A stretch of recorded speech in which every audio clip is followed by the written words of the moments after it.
I'm like always getting canceled for stuff that I didn't expect. The gangbang thing, I didn't expect that to go that big. How could you not expect What was so it? big? I had the shitty factory job for a year, which was just soul sucking. I was like, I gotta figure out some way to make money on my own. Before, people used to just know you as a writer, but now people are like, oh, she's a prostitute who also has some thoughts. I read that you're making more on your Substack than you are through camming.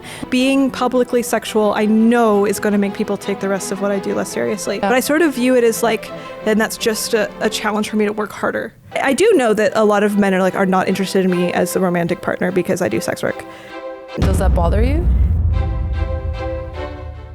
Hi guys, we're here with Aella. She's a writer, sex worker, sex researcher, and one of the most unique people I've had the pleasure of following online.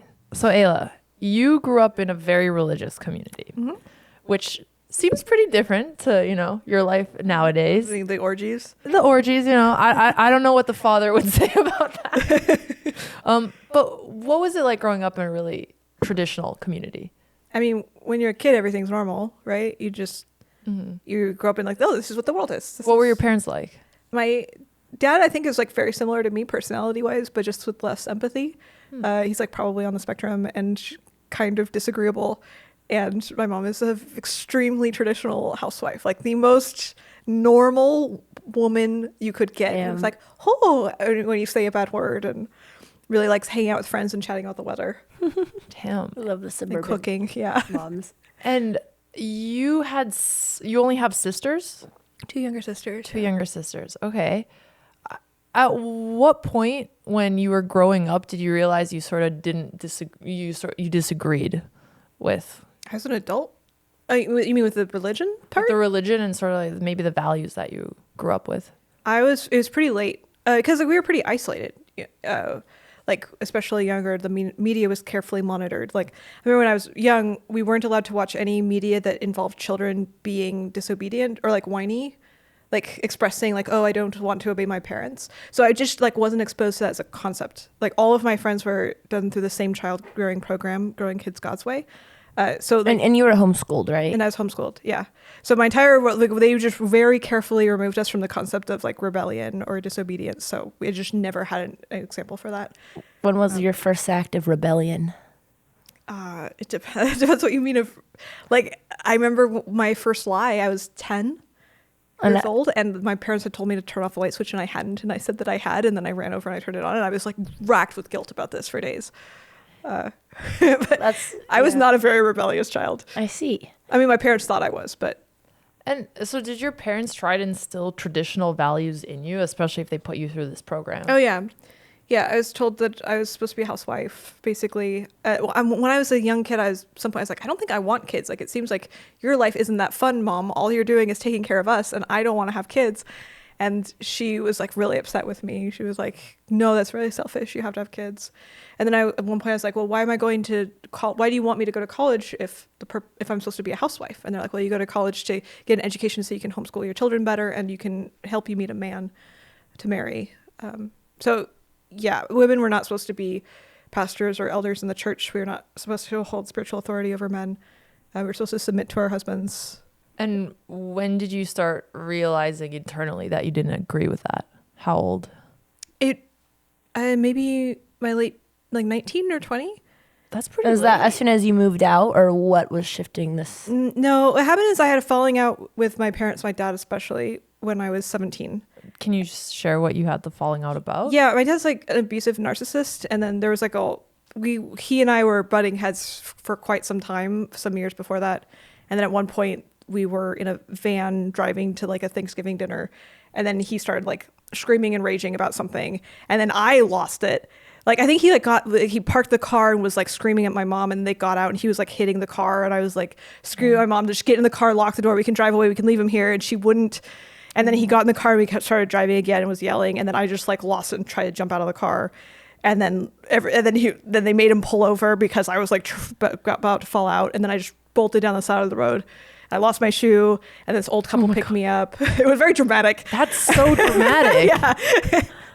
And they drove me to a friend's house, and then I just never went home. And you just were living on your own for the next couple of years, or you're nomadic, or what was, once you're 19, what are the next couple of years? I read that you were a factory worker. I did. Yeah, for the factory. Was that your first job? No, I was working at as a page in a library, so I was shelving books for a while, and then I briefly tried to go to college, but failed because I didn't have enough money. And my parents wouldn't subsidize any loans or co-sign or whatever, and so I stopped, and then I worked at a factory floor. Yeah.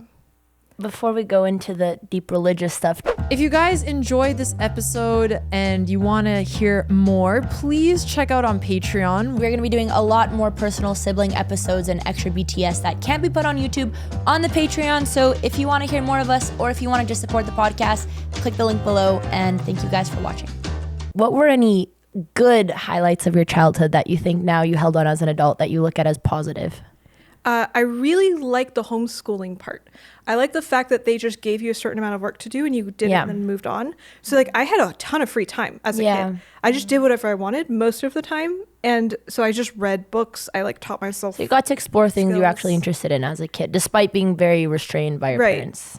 Yeah, like creative hobbies. I very briefly for a couple months went to public school when I was 14. That was my first exposure to the outside world. Oh wow! But they removed me because I had internet access unsupervised. Wow. So you weren't allowed to have internet access growing up. No, I was, but I talked to I had internet friends that I talked to, and at one point, it's a long story. My parents told me not to talk to my internet friends, and then I snuck behind my back and talked to them, and then they were like, "No more internet ever" or whatever.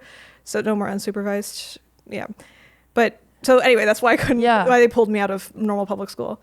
I remember going to public school and being shocked at how much time was taken up by the day. I was like, wow, I just spent a full day at school, and I came back and I learned the stuff I could have learned at home in 20 minutes. Exactly. It's insane. I can't believe that. I'm kind of infuriated by this. I can't believe people just send their kids to school and are like, that's fine. You're eating up the kind of time a child could be using to pursue things under their own agency. And you're externalizing the agency to other people. I'm like, what are we doing to kids? Yeah, no, I agree with this a lot. Actually, we were talking to this school called Alpha School in Austin, and they changed things so the kids only go to school for 2 hours a day, and they have an AI assisted tutor, and then the rest of the time they're free to work on whatever projects they have. And it's still really early. They have 100 students or so far, but the results seem to be pretty promising, that they're testing even better than people in other areas, which is crazy because you waste so much time. They have their own startups. Half of them have 1 million followers on TikTok. They're all making businesses. The stuff that those kids are doing in their free time is insane. No, I get really bad FOMO. I know. I'm like, if we had that when we were 16, 17. So I've read a lot of the things that you've posted both on Twitter and obviously on your Substack. And there was one that we had such a different experience from you that I was really curious. So I think you wrote this one about teen girls, and you were sort of talking about how as a female, you always felt that guys were a lot cooler. And when you'd walk into the room, you'd sort of feel like you didn't belong there. Mm-hmm. And I'm curious what the gender roles were like for you growing up, and if you think it was your upbringing that influenced that, or if it's something greater. It's hard to disentangle. I think my upbringing, I was a very patriarchal upbringing. We were pretty explicitly told that women were shouldn't rule things because they're too emotional. Yeah. So I don't know. You were straight up told that. But yeah, Damn. Definitely.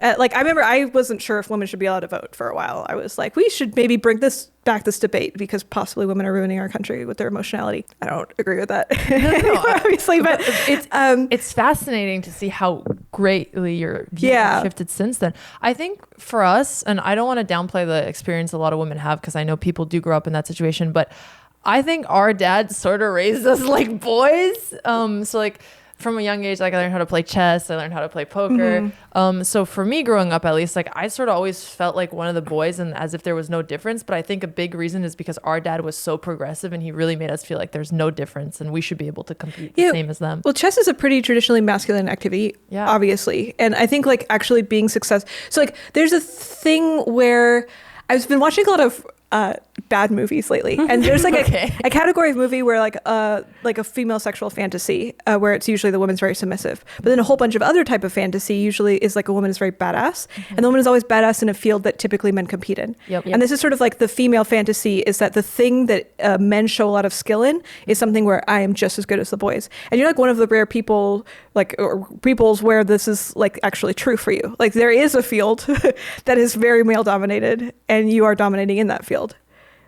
Which I wonder if that like changes things or something, because like you have actually proved to yourself that yes, you are as cool as the boys or something. I think it helped because when we were kids, and I'd love to hear your opinion too, Andrea, I never really thought about how many boys there were. I would just go and play chess, and it definitely built confidence because when I was young, we had some pretty good results early on. And because I started so young, I didn't start thinking about the gender differences in chess until honestly even college, when I would hear people talking about it all the time. And that was the first time I really genuinely started thinking about it. What about you, Andrea? Yeah, we were having this discussion last night when we were reading your blog post, and we are like, I realized, I was like, I've never actually consciously thought about gender roles in anything we do. It's more just like, I recognize gender for things that it gives me advantages and disadvantages in, but I've never felt like like I've never walked into a room. Every time we'd go to our chess tournaments, it's just like 40 dudes and us. Usually like the only other woman is like maybe my cousin who we're bringing from the chess club. And just gender, even as a kid, was never something that came first in our head. And that's something I don't think we've ever grown out of. But I know you gotta grew notice out of it this. though. Like you gotta notice. Like, yeah, you're like very aware it's a room full of men, but like my thought process I just did not notice didn't go it when I anywhere. was young. I don't remember ever thinking about that when I was a kid. Huh. Which I only recently reflected on. That's really interesting. Which is why I think I always felt like one of the boys. So I didn't cross my mind That twice. sounds healthier, I think. 'Cause Yeah, you're not like it definitely a is. woman playing chess. You're just somebody playing Exactly. chess. And again, I don't think we could have done it without my dad because he's the one who just always taught us these things. That's why I think also every time we'd get interview questions, especially during Queen's Gambit, they're like, how is it like a woman playing chess? And we would just hate that question because we're just like, we'll talk about chess, but like we don't have, I don't know. I started noticing it later on because it became such a big topic of discussion, but I actually wonder if people didn't ask me that question all the time and if it wasn't part of the discourse, if I would have even thought about it nearly as much. But there's got to be, so I think the thing that you're describing is healthy, and I like this a lot. Yeah. But also, like, I'm in a bunch of male-dominated spaces. Like, for example, the space we're in right now is very male-dominated. And people do treat you differently because you're a woman. Course. And it's hard to avoid that, right? Like, it is informing. That's what I see as the disadvantage and the advantages. But sorry, I didn't want to cut you off. No, I agree, but I only noticed this way later in life. But so what made you grow out of that mindset? I'm not sure that I have. I think I still have some ongoing like insecurity of like, oh, I'm a woman who's doing statistics. I'm not even good at statistics, to be clear. But I'm like, when I'm bad at statistics, it feels like a reflection on my gender to some degree. Yeah. Which I don't endorse. No, I know what you mean. It's like if you're a woman in a male-dominated field and you do poorly, you did poorly because you're a woman. Yeah. Yeah, but I feel like that's just imposed by society. Like, for example, the other night I was doing a DJ set. We were playing with Steve Aoki and Destructo, two huge male DJs, and it was equipment I'd never played, and something was going terribly wrong. It was like not what I requested. Everything, and the entire thought process running through my head, the entire set is like, everyone's gonna see like, oh, this girl is a fake DJ and she doesn't know how to do it, and it's just because I'm a woman. But it only happens in like extreme like social environments where it's like I'm under the eye of everyone else, and that's the way they're thinking because I'm just more analyzing what the crowd is thinking. But I think, I mean, your sense of identity is like super, super tied into what you think everybody else thinks. Yep. Exactly. Like, oh, I'm only a smart person because everybody else is dumb. And if I moved to a planet full of brilliant people, I would be the dumb person. It's like your entire self-image is made up out of contrasts. So would you say this gender bias that was kind of ingrained in you as a kid only really comes up during like times of insecurities, or do you have like any other examples of now, like an adult, you walk into, let's say, this beautiful compound that we're at today, it's 95% all males. Are there any other thought process that go through your head, or is it mainly just when something's going wrong? I think I'm mostly healthy about it now.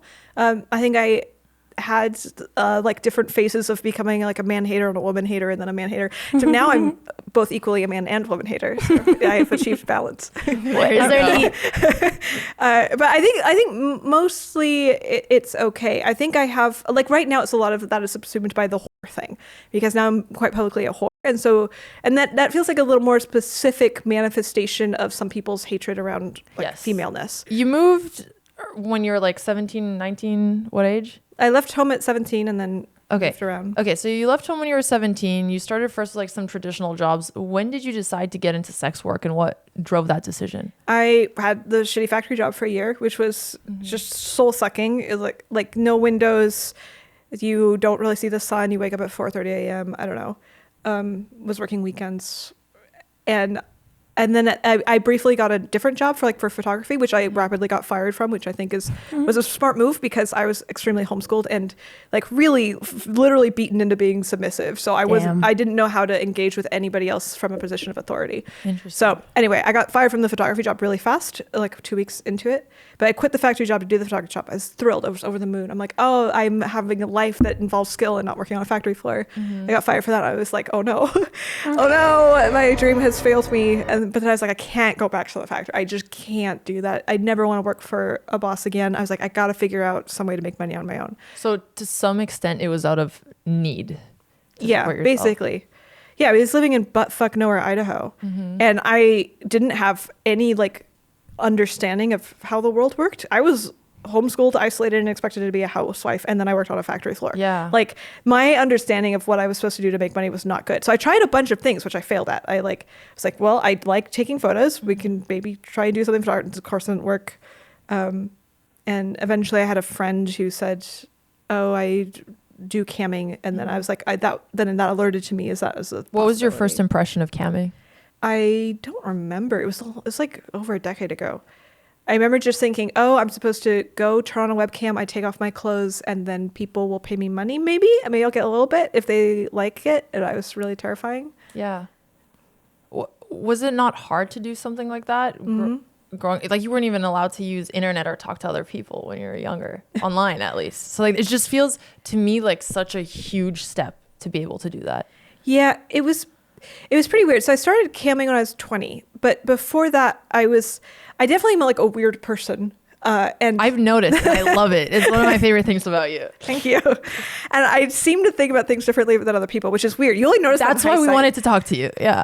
But I remember like when I lost my faith, like the faith was tied into so many other things about ethics and how you're supposed to behave and how social norms are supposed to be. It was sort of your moral system in a way. Yeah. And so when that crumbled, it was like my understanding of everything crumbled. And I didn't have a good understanding of how like men and women were supposed to react or the rules around sex. I knew the Christian rules around sex, but I wasn't totally sure of what the non-Christian rules around sex were. So I'm like, okay, let's do everything from first principles. Let's just do what makes sense. Yeah. I know that's wrong. So I'm just going to for myself figure out from scratch what I think should be good. And I was like, well, I seem to be horny. Men are horny. I should have sex with the men. So I just did that. And then I had sex with a lot of men.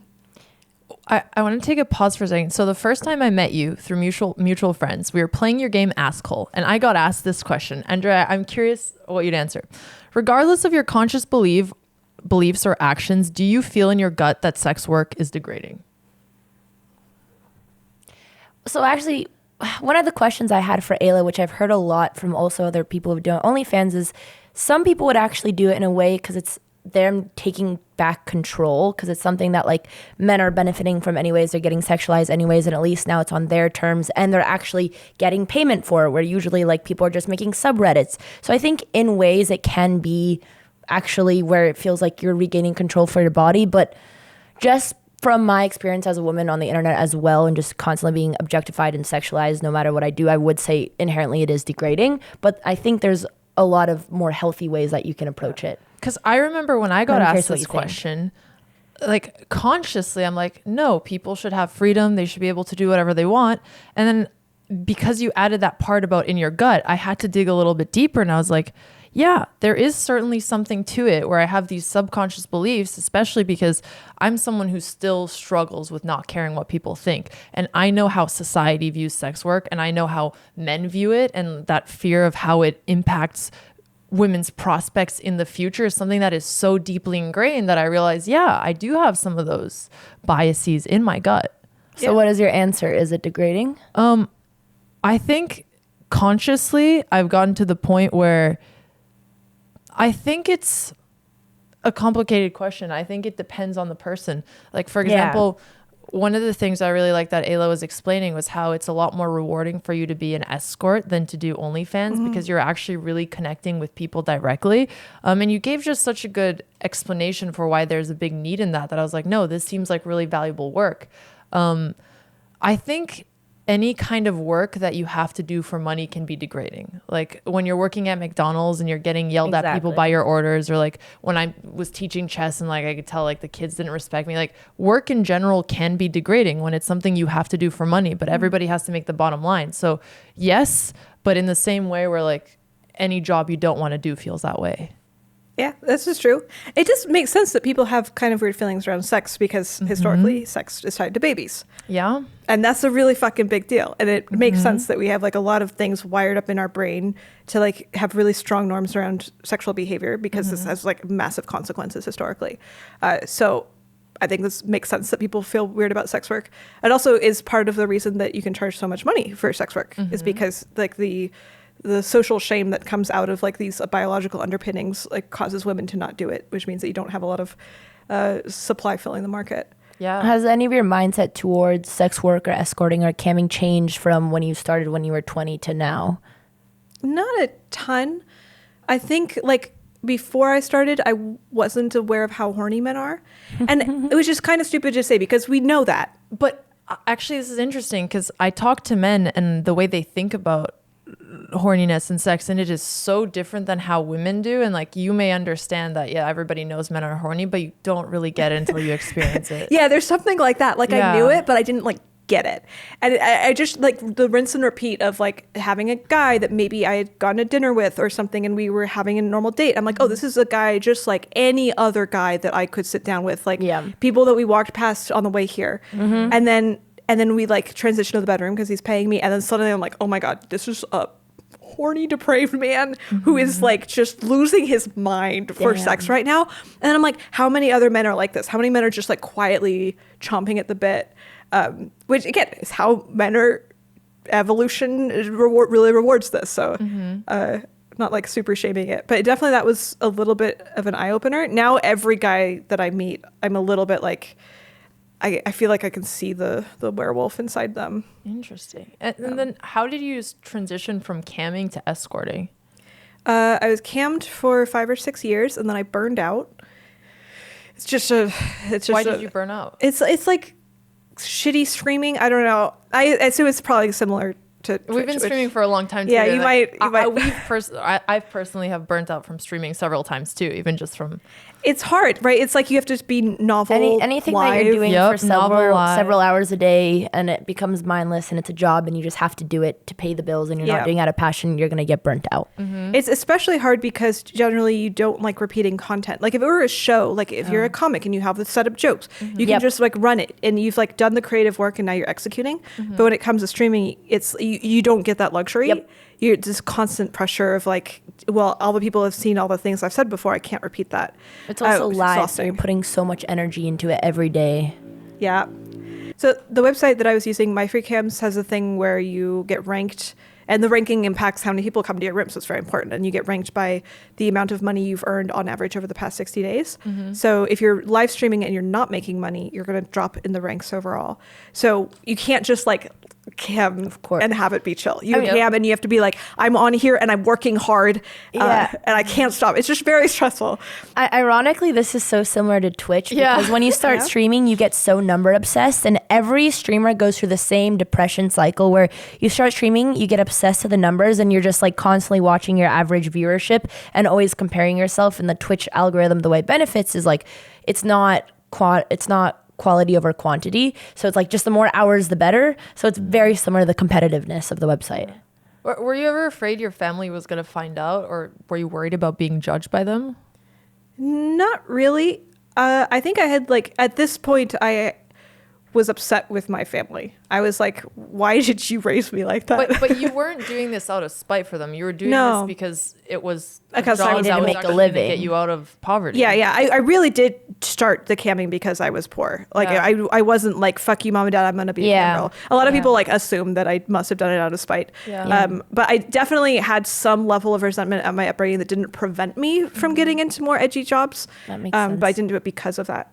But I kind of didn't care. Like I was so excited being free because it was just an extremely restricted household. Like you weren't supposed to appear upset if your parents didn't want you to, because that would be an You indication. had like no control over your emotions, pretty much. You weren't supposed to at least let them know that, like if they punished you for something and they thought you were sad for too long, they would punish you again for like looking sad. How have you healed that? Like, have you regained control over like the more emotional side of things?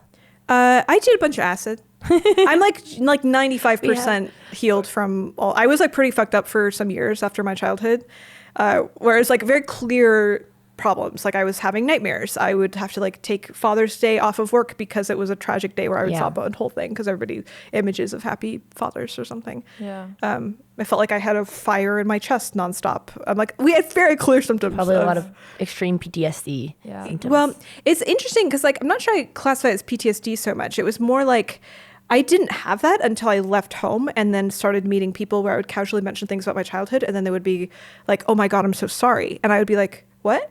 And You didn't even realize that was abnormal at the start. Right. Yeah. But it's interesting because all of like the fury that I had about my upbringing didn't kick in until I started encountering people who were acting like I should be mad. So it was a very like socially learned thing. But like I sort of needed it in order to like feel validated about myself. I'm like, no, something bad did happen to me, which it did. It was like not a great childhood. There were some really fucked up things that went on. But the healing occurred after I was like, oh, like my fury at my childhood is in itself a narrative. It's a narrative coming from culture telling me that something terrible happened to me. But the things you couldn't control, like your nightmares and the burning, like is that not considered PTSD?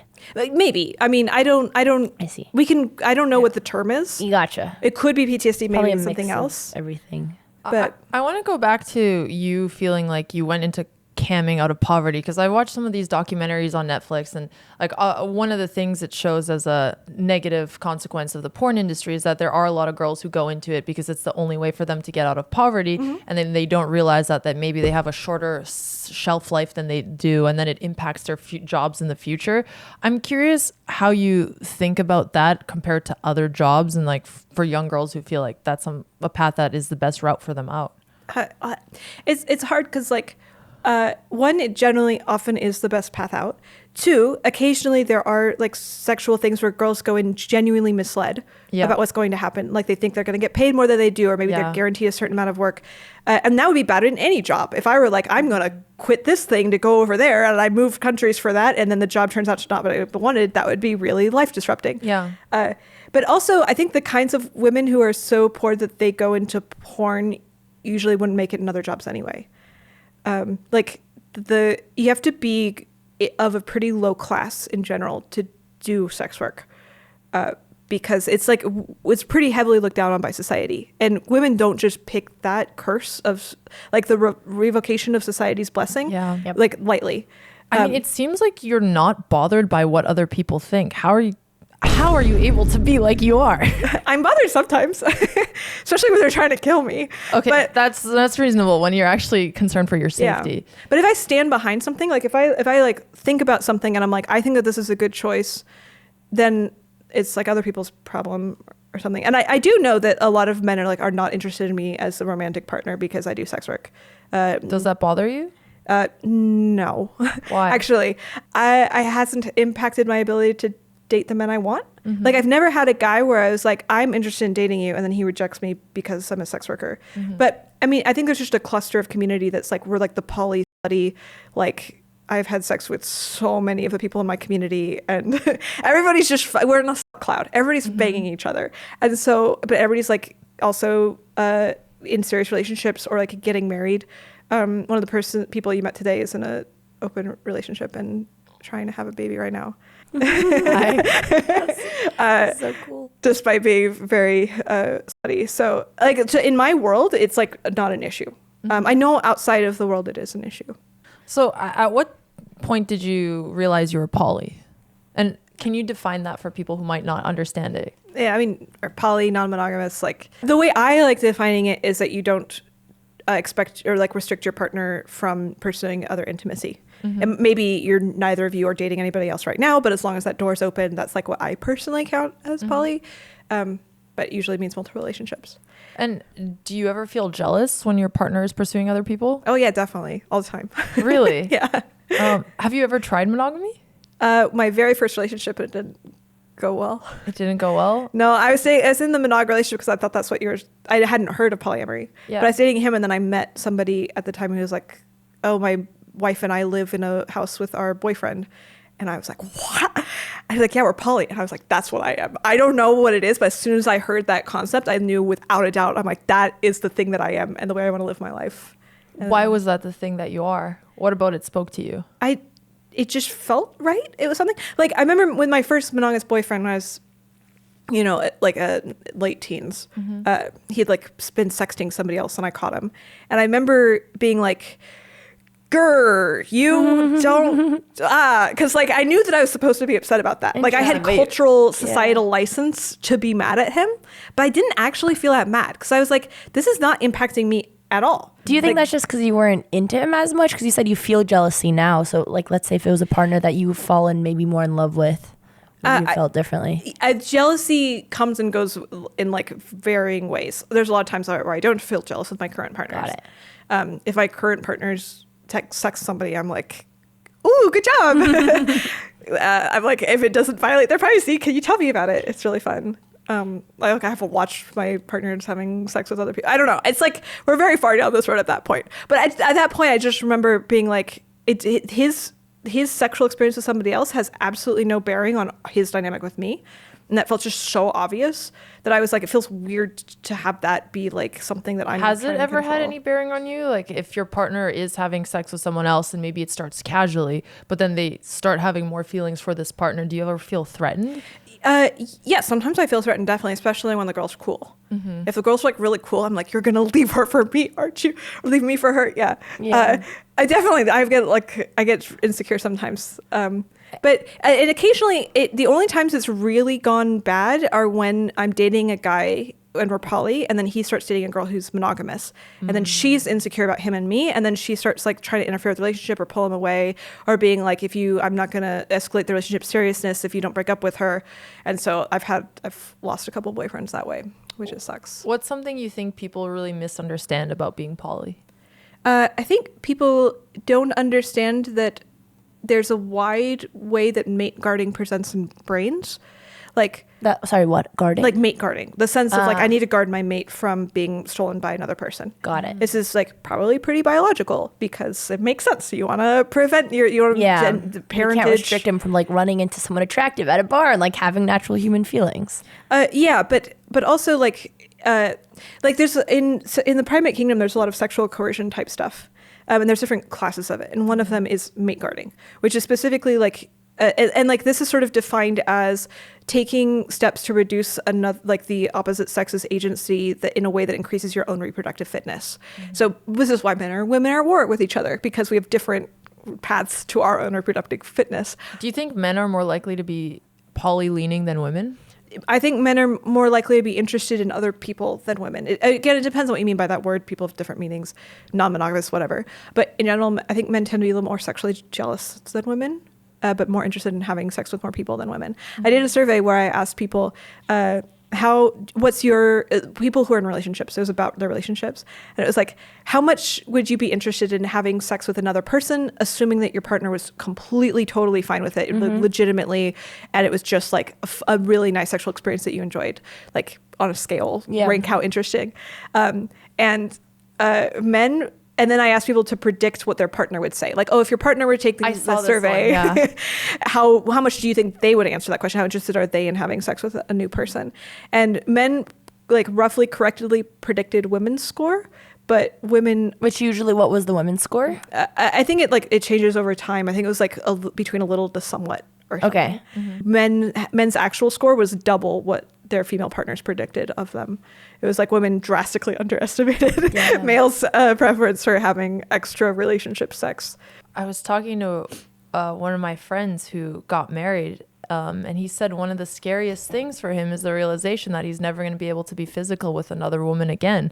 And it made me think, I wonder how many men in committed long-term relationships have that fear, but obviously you cannot bring it to your partner, because for most monogamous women, that's going to feel really tough. And I think also for a lot of women, they need emotional connection to enjoy sex.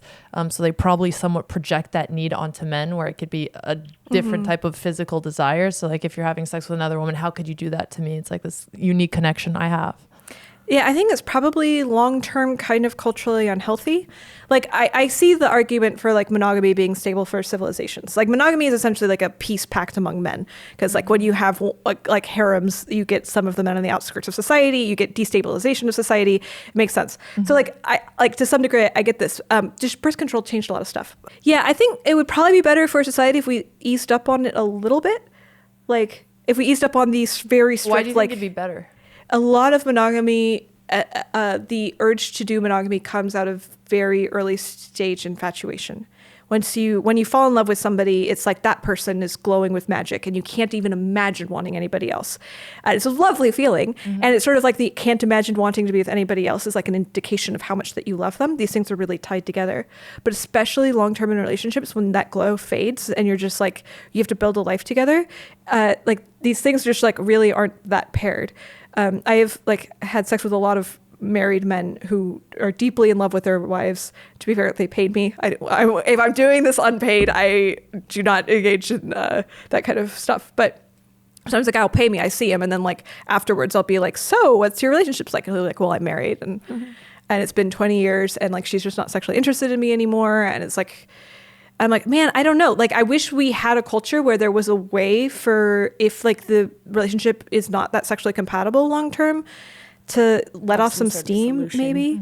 It also, I know this isn't the case for everybody, but it makes me more interested in my partner. Sometimes I've been in relationships for like many years, and then we don't see that many other people, but he starts like fucking another woman, and then I'm like suddenly very interested in him. I'm like, oh, I gotta like be hot and, you know, kind of make sure that I'm still attractive compared to the other lady that he's banging. And that's a really nice feeling. I like feeling that the continual tension. I like not getting lazy. That makes sense. It brings the spark back a little bit. And it's also mimetic desire, right? Because you see somebody, a beautiful woman interested in your man. You're like, oh, I forgot. He's this incredible person, even if the sparks have sort of worn down over time. Yeah. I know this question caused a lot of controversy when Lex asked, because you're like, well, I feel like you're asking the wrong questions. But my first question is, what is your definition of love? And how many times would you say you've fallen like in love with one of your partners? Or maybe you are in love? I mean, I'm kind of like the categories are meant for man, not men for the categories kind of person. Like there are things that happen. There are sensations I have. And then we can take words and put those on the sensations. And I don't know if there's no such thing as a right word for it. So we can call it whatever we want. But like the thing that I experience is like strong pair bonding, like a glow when they're around, like a deep appreciation and respect for who they are. Is it just the emotional connection, or for example, can you be in love with someone you're not sexually attracted to? I can experience those things and also not be sexually attracted to someone, if that is the question.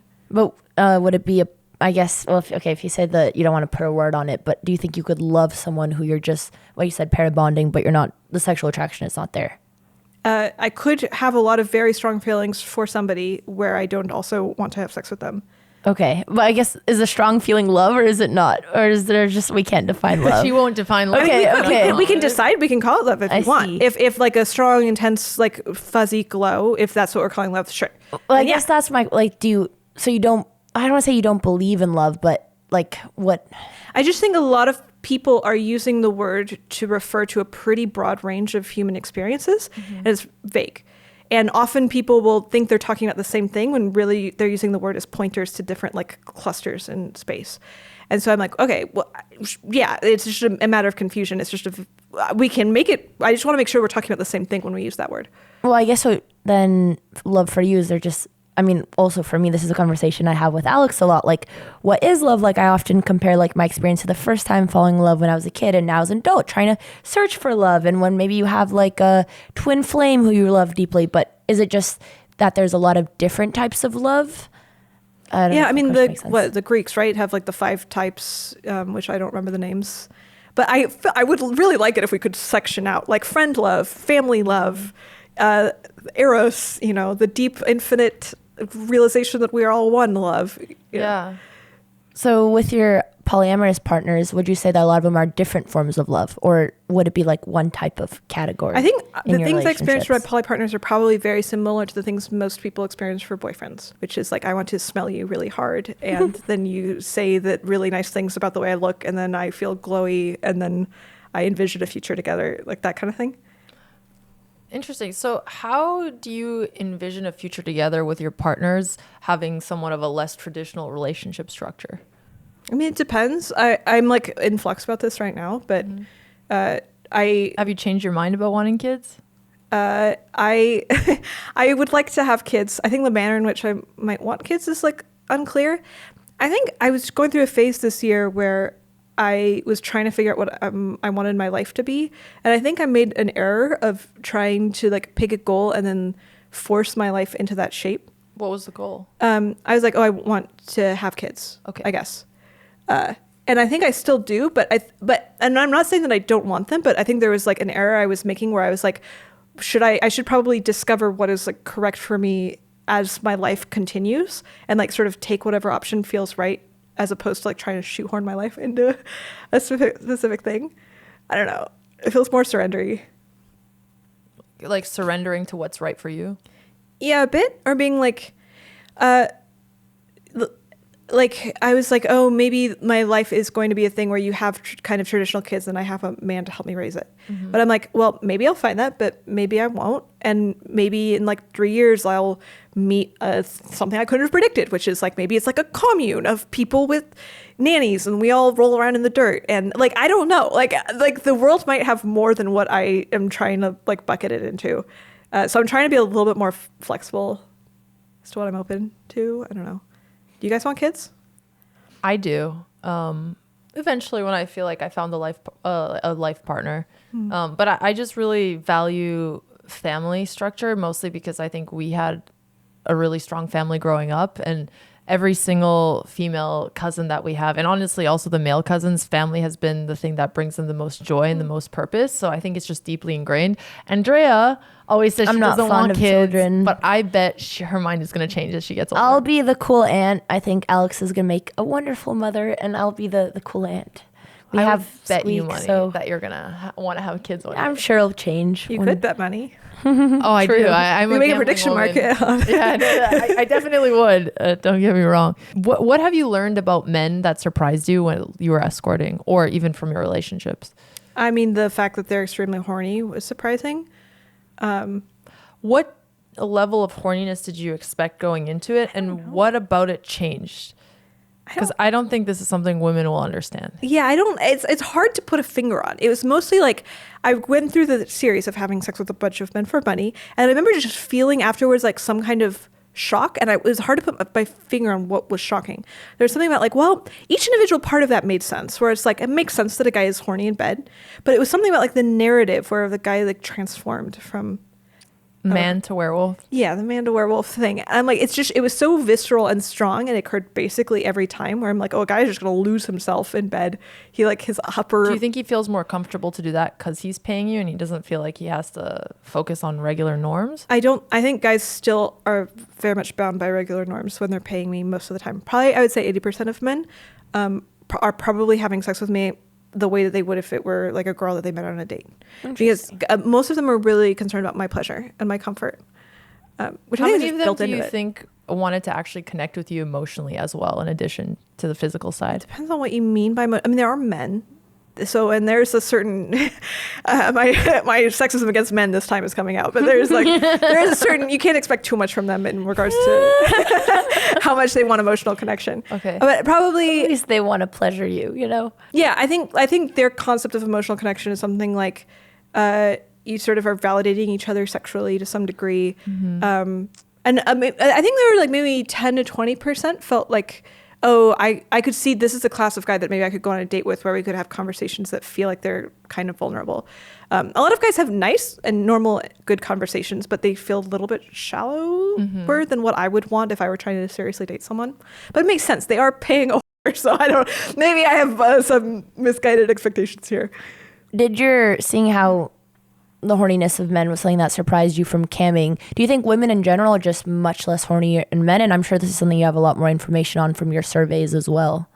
I think they're somewhat less horny than men, but also this is kind of misunderstood. Like we have widely talked about the women's responsive sexuality. Yeah. I think is largely true. But what's interesting is like, so for example, it's like, oh, men watch a whole bunch of porn and women don't really watch porn that much. And I'm like, well, a lot of these use porn to measure like visual, but if you include like writing and auditory stimuli, women are watching or consuming this content like not as much as men, but it's like novels. the gap just through different. the gap does shrink. In my data, yeah. it's like I think 80% of women have over 80% have erotic content consumed like at least once a month, and like 60% are like once a week, which is a little less than men's, but it's still relatively similar. That's one thing that I was wondering is men maybe in their daily life they feel like they have to restrain their sexual emotions a lot more than women, and like the ways that women get to communicate them are just maybe in different forms of like being more in tap with their feminine side, and could be through like you said, imagination, through reading, could be through music, just like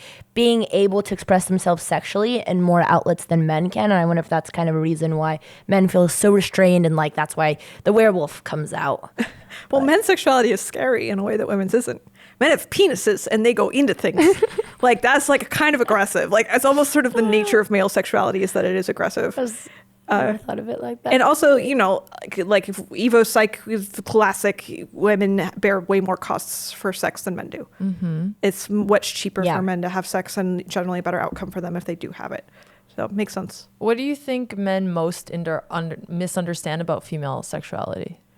The dominant submission thing. This is like probably the biggest. I've had some things where like men predict what they think women like in bed, and then I have women rate what they actually like in bed. And there's like a couple of classes of things that men sort of underrate or overrate, and like generally dominance. Women are more interested in BDSM dynamics than men think they are. Also, like things that are cute. Like one of the items was a guy has like a kind of obscure but harmless fetish that he's a little embarrassed about, and maybe he wants you to try it. Like guys didn't think that women would be that into it, but women fucking love that shit. They're like, yeah, tell me the embarrassing little fetish you have and I'll make it come true. I think there's like the caretaking thing in women that men are underestimating. Wait, so on the BDSM study, women are more into it than men expect. Overall, it's interesting because for power dynamic fetishes, women are more bimodal, which means that women either are very into it or they're not into it at all. There's basically two types of women. It's like the most distinctive. If you're going to divide human sexuality at all, the most predictive one is if you like power dynamics or not. But overall, this is in contrasted to other fetishes, where it's like you might be kind of into it. Like, oh, do you like role play? Like most people are kind of like, oh yeah, I could take it, but like there's not very many people who are extreme into it or like really hate it. It's sort of a middle of the ground thing. So most fetishes are kind of like that, which is why the power dynamic one is so interesting. It's like that's the two distinct types. And in general, women are much more interested in power dynamics than men are, and they're much more submissive compared to the amount that men are dominant. So there's around like a 1.5 ratio. So you have for every like woman, for every dominant man, you have around 1.5 submissive women. It's a pretty big gap. And when did you start conducting your surveys on sex? Slowly over the last 10 years. 10 years. I didn't really mean to. How did it start? Crept up. It started when I was a camgirl and I wanted to know what kinds of things correlated with income. Because you just thought it would make you better at your job to have more information. Yeah. I was like, how do we not know what's happening? We have a bunch of superstitions about the kinds of things that you do that result in more money and viewers. Well, so I discovered Aella through your Twitter surveys and your Substack. So I guess that was the beginning of when you wanted to start taking surveys. And then how did it grow into the size it is now? Because now I read that you're making more on your Substack than you are through camming. So like this is like now your bread and butter, which is really cool. And how did it get to that scale? Slowly over time. And you were just because I've been doing fetish research for a long time. And I've been doing like interviews of women about sex for a long time, and then publishing that on my blog. And then like I worked on a survey that ended up being huge and then it went viral. So most of my work is coming out of the data from that survey. But I'm very lucky that it did so well. So you have a series on how to be good in bed. What advice do you have for men who are trying to improve there? It's a little bit hard to be concise about it, because it's almost like necessarily a hard problem, because women are trying to evade being aroused. It's like an arms race. If a guy like figures out the trick to arouse all women, this is like very dangerous. This is very dangerous. It's not sustainable. So it's like necessarily almost kind of an obscure problem. But there's a couple problems. One is that like women are very different. So it's like, and a lot of this is based off of vibes and very subtle things. Like women are trying to detect how like much you mean what you're saying, or like how much you're aligned with the kind of wanting of her that you're doing, or how much you're wanting of her is designed for validation. But that being said, there's a lot of disclaimers.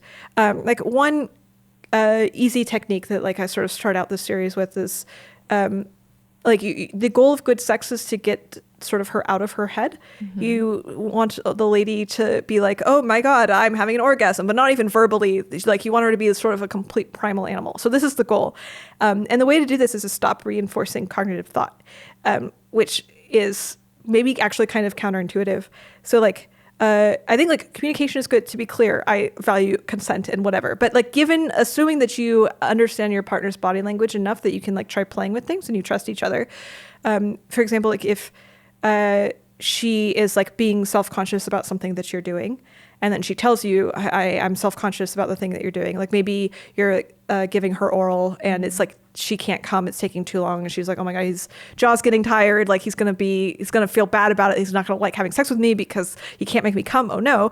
And she's like, it's okay, you can stop eating me out, let's just have sex, right? Like this is coming out of her being worried about the way the sex is going and then trying to make the sex better. She's trying to like control the sex. So how can a man even stop that? Because women are always in their heads. Yeah. Well, you should basically not respond to it. You should notice when things that she's communicating are coming out of like this upper cognitive thing where she's like trying to like help and control the situation. And I mean this like pretty nicely and neutrally. Like she genuinely cares about his experience. Like by control, I don't mean this negatively, but once you notice that she's doing that, just like indicate that you are not responsive to it at all. So if she's like, oh, you can stop eating me out now, just be like, no, you don't get to decide whether or not I'm going to eat you out. Like this is going to happen. I mean, you have to show like the cognitive brain that it doesn't actually have purchasing power, because if you reward it, if it like worries and then you do something and the thing you're worrying about goes away, this reinforces the cognitive brain. And so you're like, sex is like less bad if I think even harder.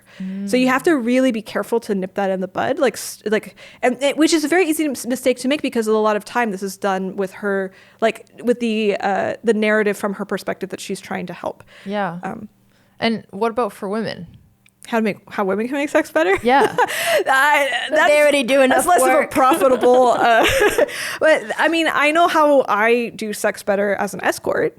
How do you do that? You just like slobber more and More saliva. Call her daddy, gluck, gluck. More eagerness. Like if female standard sexuality is power dynamics, then male standard sexuality is like eager desire.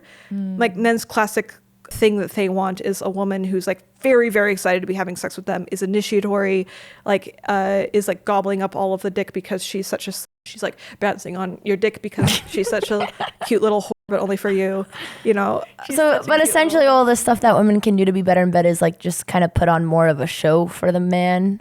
Right. So it's not really based on truth. It's not like they're actually like feeling that way. Yeah. So this is a big question in being good at sex, because sometimes it, like for some people, you're just sufficiently incompatible that if you want to give somebody else a good time, this is going to require sacrifice on your part. Of course. And I think like in general, if we're going to, I don't know if this is right.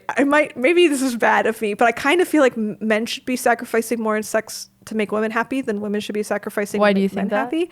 Because men seem to want sex more than women do. Marketplace problem. Yeah, something like that. Like I throw orgies that are very like female fantasy centric, and I think they're so successful because they're female fantasies, and we're just sort of unabashedly like, this is a woman fantasy for women, and this causes women to actually sign up, and the men are just like, I'm just happy to be here. Like, they're willing to just take it. I think men are more rewarded by the fact that sex is happening at all. Yeah.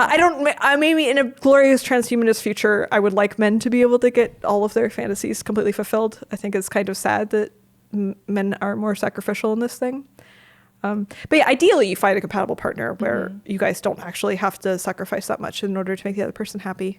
And you've been good at finding compatible partners. I mean, you even have a survey where people can apply to date you. Yeah. Have you found partners through that? Long-term partners? Yeah, there's a guy who I guess I'm still with. It's complicated, but we definitely dated for 3 years. And he was he was a second top scorer on my Date Me survey.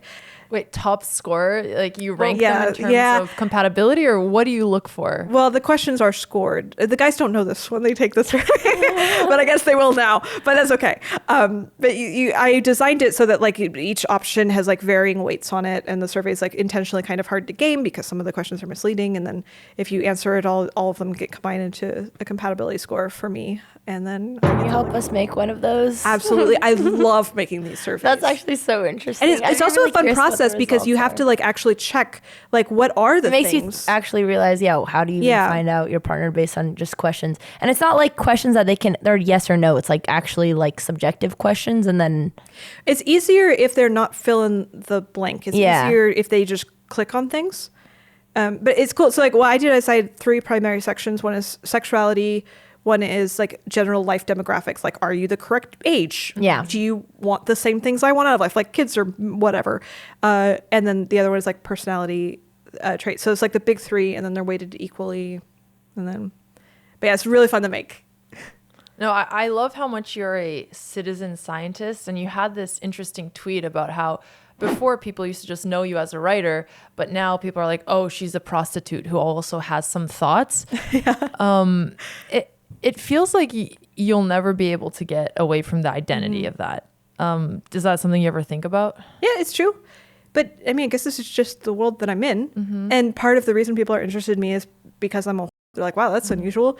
But also I kind of like being I mean, there's definitely like some problems with it. Like it's kind of frustrating when I put a lot of work into something pretty intellectual and then people are like, lol, a prostitute's thinking again. I'm like, all right, okay.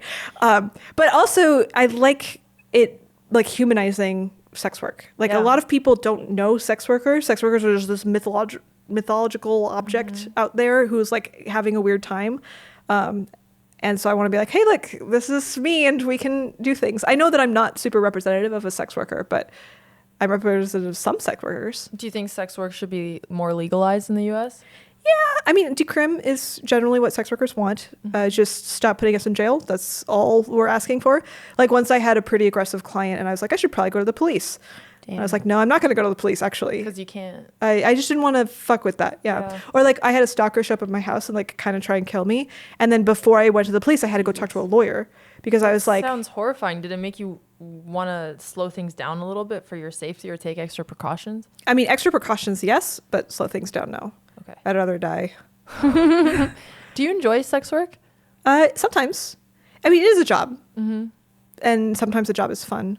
I enjoy writing way more. Like the research and the fetishes stuff. That's like brings me deep, immense joy.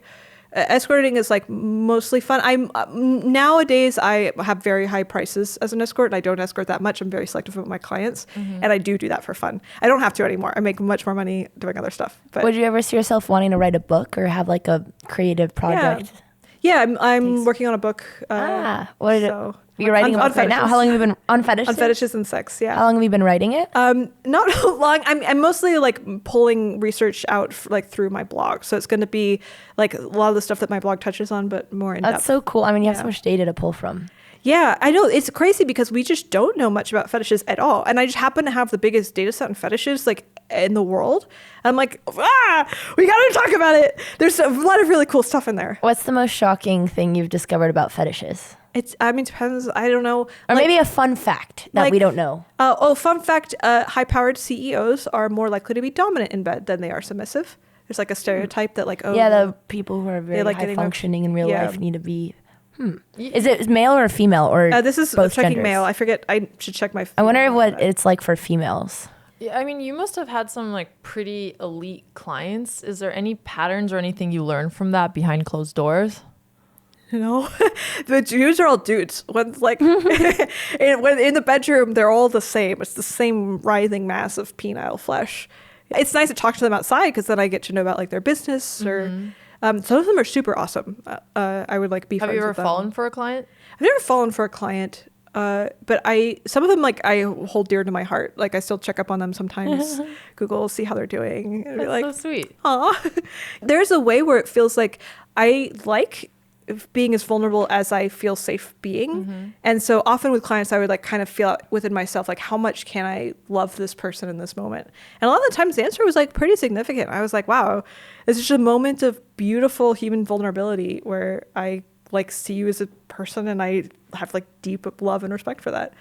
It feels really good. Yeah, those are the times where I love escorting. Andrea, you're talking about how when Aella was sharing some experiences, like what would make men good in bed, you don't feel comfortable commenting on that because you think people online are going to call you a whore or judge you. Yeah, I feel like if I talk about my sexual preferences in bed, primarily I think it is the chess audience, the assumption is going to be, oh, she has sex, she's a whore.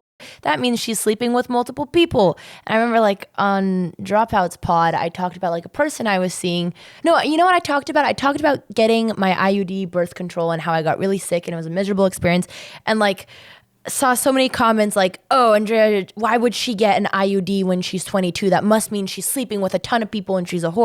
It's like, no, I was actually seeing one person for like, it doesn't matter whether or not, honestly, it's not their business, but they made an assumption, which first off was incorrect. And it's something so surface level where like, I can't even talk about birth control. And a lot of the content I enjoy consuming is from other females because in general, there's not a lot of education on birth control, on sex, on figuring out what you like, what is safe sex, what is a good balance between that. So it's content I really like to consume.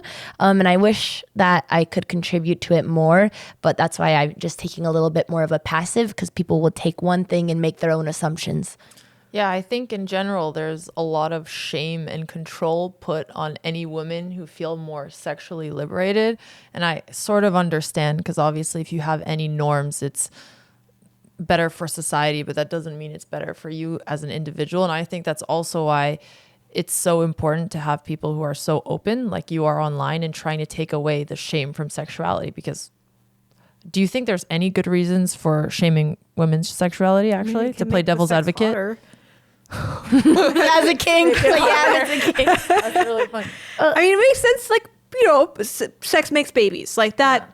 I mean, I do think we're in the birth control era, but we just, our biology is not, it doesn't understand that on a deep gut level. I mean, there's a reason like Call Her Daddy became the top female podcast. It was like the first time she was talking about such a taboo subject. And the truth is, how else do you expect like girls to, like a regular girl in school to even be aware of, oh, she's probably experiencing a lot of things. What is validated? What is not? What is normal? What is something that can improve? It's like sex education in general sucks. So what is the other solution than just being more open, talking about it? And I loved when you're sharing your surveys because I'm like, you'd be the most lit sex therapist internet. Like you should just be internet guru, sex therapist, like the just TikTok page. Like I feel like you would actually help so many people. Yeah, Andrea was talking about how she wishes she'd see more of your personality content yesterday. I was telling her, I was like, I wonder, and then that's why I found the book really interesting because like you can tell that you're really passionate about writing. Even when you're talking about having hobbies as a kid, you love to read and like you have so many creative, like, I mean, you're a very creative human being. I'm like, I wish you had more outlets for content that were like video, talking content. Because Twitter in general is like a very, I mean, your guys' community is very niche. And like, I've subscribed to your Substack, but that's probably the only Substack that I actually subscribe to just because I don't really know how to find interesting people I like on there. And I've tried to search, but for me, the algorithm's not that great. Find them from Twitter. Right? And I don't have a good Twitter feed. Like I really hate my Twitter because it's just like a ton of things recommended that are not for me that I don't enjoy. And I feel like if your content was on like more accessible platform like TikTok or YouTube or long form, it'd just be much easier for people to find. Although I imagine that X has a pretty good funnel to Substack. Yeah, this is true. I definitely agree that I probably would be but I'm better. sure TikTok would funnel well into Substack and podcasts. I mean, for OnlyFans, TikTok is the primary funnel.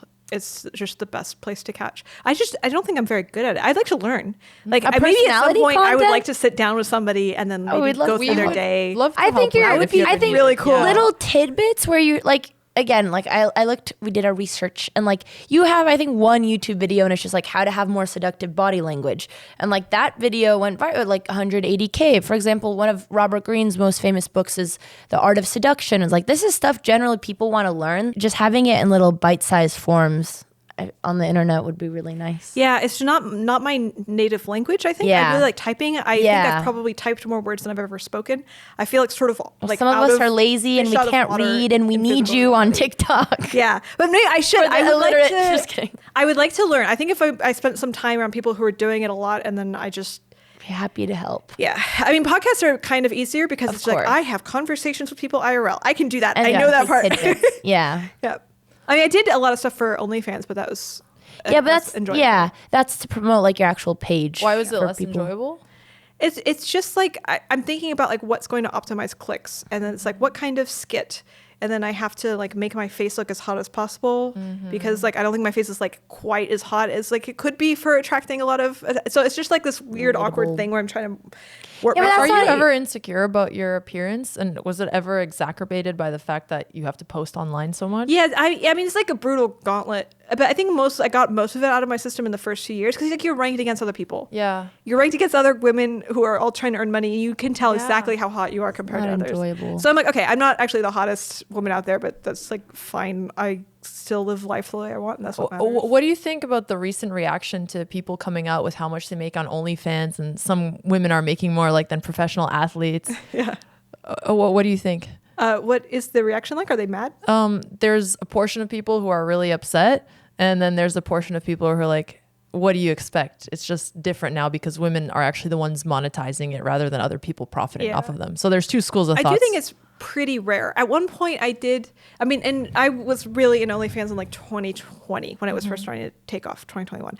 And I did some calculations because you can see your percentage of like where you are ranked and then the total number of people on OnlyFans. So I extrapolated like how many people must be earning more than me. And it was actually a shockingly small number. I think it was like 250 people on OnlyFans. Oh, wow.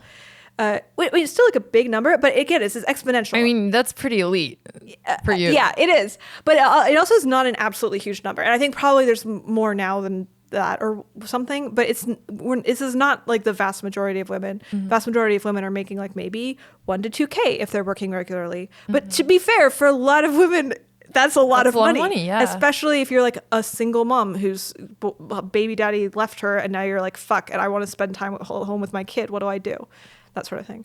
Can I play devil's advocate on? So I think there's obviously a lot of examples for why promoting female sexuality is a good thing, especially when we think of all these cultural norms.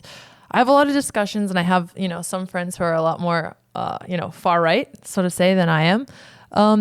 And some of the debates I hear them thinking towards women who are very sexually liberated is like, one, it's not as good for society. And they sort of give the example like, oh, there's been studies where you can look at people and if they had more partners, they're more likely to be dissatisfied in marriage.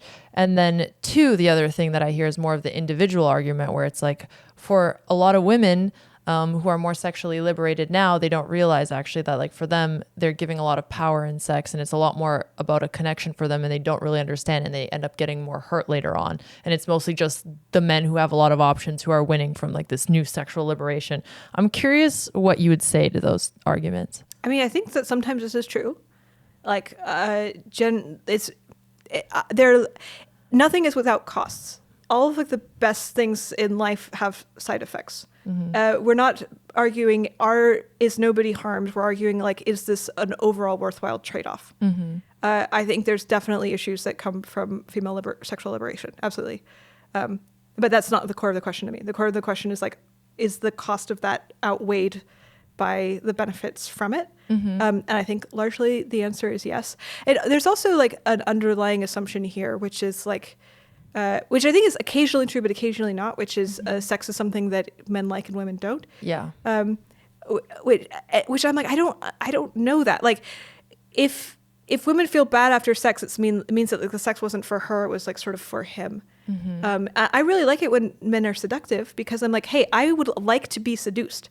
I want a guy to be hot and to give me a wonderful time and to have great sex and a lovely connection. And it's sad to me that other men can't. But if you do that, we're both winning. If you manage to get me to sleep with you, this is a win for both of us. I think a lot of the time men sort of are deceptive in ways that they try to have sex with women, which I generally don't like that very much. You should be pretty open about who you are. Yeah.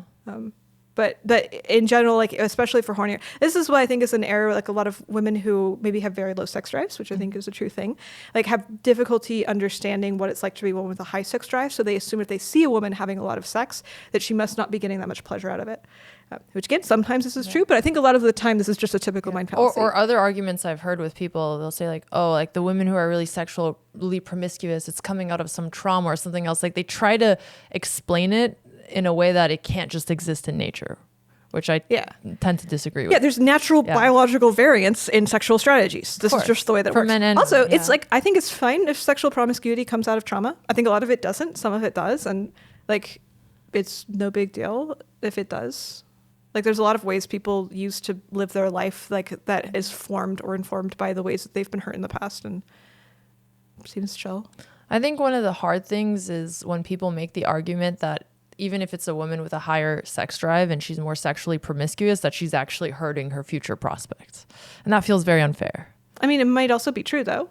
But I think this is highly cultural dependent. Yeah. Which is why, like, I think I have like an article on how to become an escort if you want to be. And at the beginning, there's a lot of disclaimers. It's like, you probably know this, women, because I think women, this is like really a thing that women pay hyper attention to, even if it's not super conscious. Is like, what impacts your worth as a woman? And I think everybody knows that if you're a slut, men don't want to sleep with you, or men don't want to marry you. Right. It makes you less desirable. Value. Right. Yeah. Yeah. So I don't think women need to be told that this is true. And I think it is true in a lot of cultures, a lot of communities. A lot of guys like would legitimately not marry a woman. Like you can see like Riley Reid got married and had a baby or whatever recently. And a lot of the comments are like, that guy's a cuck, or like, do you think most men share that sentiment? I'm not sure. I actually haven't done good measurements on what degree. I would love to see that one. That would be a great study, I'm going to write actually. this down in my study notes. Because, Andrea, if you had to guess, what percentage of men do you think see women as less desirable if they're more promiscuous? I'd definitely say more than majority. Like 75?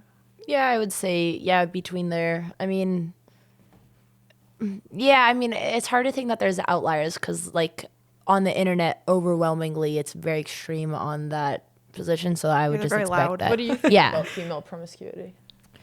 Well, ask me a more specific question, because what I think about female promiscuity is does how men perceive you ever impact your decision on dating or sex? Men perceive me if they know about my sexual preferences, or how men perceive me in general, like my public image. Your public image. Well, I separate the two, so it's like, if I have romantic relations with someone and I'm enjoying, the benefits of that, I don't tie that into like my worth or my image or what people, usually it's like, oh, that's someone I connect with romantically and I'm enjoying that connection. So I don't really connect it to like my image. But I'm not sure if that's the right answer. So you don't think of how other men perceived you based on what they know about you and I see. No, because also like the man who I'm gonna get vulnerable with and like I will be sexual with, like, is also getting to know me as like a well-rounded person. If it's not like a random person on the internet who doesn't know me and is gonna make assumptions based on it. It's like, oh, they're analyzing me as a person, they're getting to know all the sides of me, and this is also a side of me. But what do you think? I think I'm sort of at the stage in my life where if I meet someone I really like, I'm pretty ready to settle down. And I've also been going through more of a like monogamous phase where I find it pretty hard to be attracted to many people. So I like usually crush at one person on a time and then see how it goes. And I wonder how much of it is my innate desires versus knowing that this will give me a better perception and increase my chances of being with a mate I want to be. That being said, I wouldn't want to have a long-term partner who judges women based on just their sexuality. So yeah, I think it often is like being gay. Sometimes people are like, why would you fuck around if blah blah blah, and I'm like, I don't know, why would you be gay? There's only like 3% of the population is gonna like you, you're gonna be compatible with. Yeah. But I'm like, if this is such like an innate part of your self-expression or something, then it's worth the trouble to go find. And then I mean, even if it's not a part of your innate self-expression, like you probably do want to filter for the kinds of people who like you for who you are, of course, or whatever who you are means. Yeah. Like, it's probably not great. I mean, again, I think we all like subconsciously self-modify ourselves in response to culture. I think this is just the way that it works. In what ways do you do that? Because sometimes I look at you and I genuinely feel like you're immune. And I mean this in the best way. Like you've broken out of the group thing. And I don't know if it was like LSD or something that got you there. But are you ever susceptible? Definitely. I think the ways I'm susceptible, I usually don't notice until afterwards. Because like when you're in it, you don't know that you're in it. It just feels like a part of you. But there's like definitely ways where like I want people to think I'm really cool and successful and like smart or whatever. I want people to think that do think this about you. A lot of people also think the opposite. Yeah, but also very polarizing. And I love this is true. Very polarizing. But definitely, I want people to like. There's definitely a part of me that's like I want to be the hottest, smartest, best girl in the entire world. Like as long as I am not the peak of the entire pyramid, I will be unhappy. Which I don't endorse. I think we can relate to that, and I wish we weren't like this. But it's hard to have such high standards for yourself internally. Yeah, but it's kind of fun. I don't know. It's kind of fun to like be dissatisfied. I agree. I mean, if you're perfectly happy with yourself and you had nothing to like work towards, like what is my purpose in life? What am I going to do with my time then? Why am I motivated to do all these other things? Which reminds me, so I read your post about when you turned 30 and you were talking about how you felt like you have 5 years left while you're peaking and then maybe another 5 to 10 if you're trying really hard. I'm 29, I'm turning 30 next September. So I've been having all my I'm turning 30 panic this year. Especially obviously being female and being in media where so much of your self-worth is tied into your looks, or at least it does play a role, of course. How have you been doing? How are your 30s? Are they better than your 20s? Yeah, I'm going to be 33 soon. So we're deep in there now. Or like, kind of. Yeah. It's like fine. I don't know. I often fantasize about being immortal. And then does aging stress you out? No, I mean, I think we're probably all going to die from AI. So I've actually been stressing about it less now. I like the way Liv Bory talks about it. She's like, we're either dead or better. Yeah, basically. Might be better. Yeah. So that stresses you out less about aging? Yeah, because I just sort of like I'm downgrade. Like I don't imagine being old the same degree I used to before I thought that I wasn't. Kind of how I feel too. That's why. I mean, I also think I have the privilege of just not having to worry. And I know Alex, especially with being a female in the public eye, it's like age. She always feels like she's put on an expiration date. So maybe I'll feel more self-conscious about those things. As you're aging, how highly do you value being hot or attractive? It's a little bit less bad now that I'm not making most of my money from sex work. Okay. It was pretty stressful when it was entirely my appearance based. Mm-hmm. I was like, shit, I just got a couple more years and then I'm going to be poor and have no more money.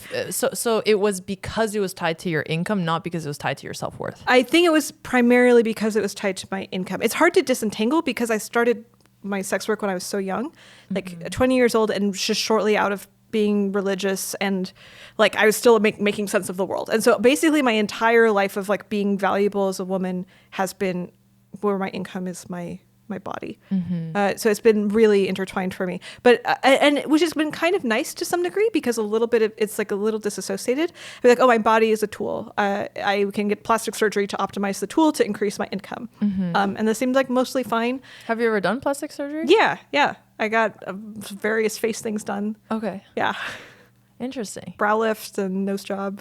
And now your main source of income is purely Substack? I'm still doing OnlyFans, but I make roughly twice as much as I do on OnlyFans on Substack.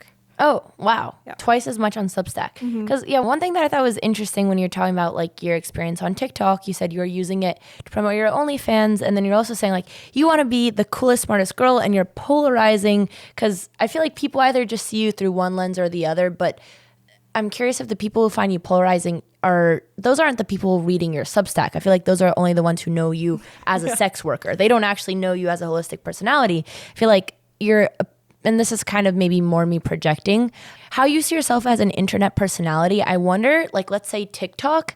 And one thing I've discovered for myself is when I was trying to compete with other influencers and just go viral on TikTok mainly for my looks, number one, it wasn't fun, and number two, like, it wasn't fulfilling, it wasn't what I liked. But it's like, what is so interesting about you is for me, like purely your personality and like all of your takes. And I wonder if you approach content through more of like a content creator angle. Like I'm going on TikTok to share my takes, and that's actually why you're going to beat all the OnlyFans girls, not because you're just trying to appeal to like looking seductive.